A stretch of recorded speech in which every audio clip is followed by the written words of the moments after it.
CBS news, Rio research, national institute of correction, इन सब की ये रिपोर्ट्स हैं अमेरिका में कि जेल की दीवारों के पीछे एक खामोश इनकलाब करवटें ले रहा है। 3 लाख कैदी हालिया बरसों में इस्लाम कबूल कर चुके हैं। उमूमन जेलें तो ज़वाल का, तशद्दुद का और जराइम में मज़ीद पुख्तगी का गढ़ समझी जाती हैं, लेकिन अमेरिका में एक खामोश इनकलाब दीवारों के पीछे बपा हो रहा है और नवीद एक नई उम्मीद और नई सहर वहाँ से नमूनदार हो रही है। वहाँ जब इंसान होता है तो अकेला होता है और वो अपने माजी को सोचता है, आज़ादी उसके पास नहीं होती, क्या खोया क्या पाया वो उसका मुहासबा करता है।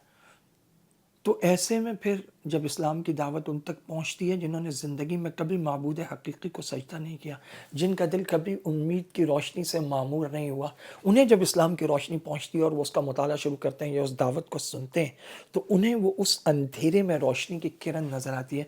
देखते ही देखते वो लोग जो जराइम पेशा थे, कातिल थे, गैंग्स के कारंते थे, एक अच्छे नेक नरम खूब बाअखलाक और महज़्ज़ब इंसान बनकर जेलों से बाहर आ रहे हैं।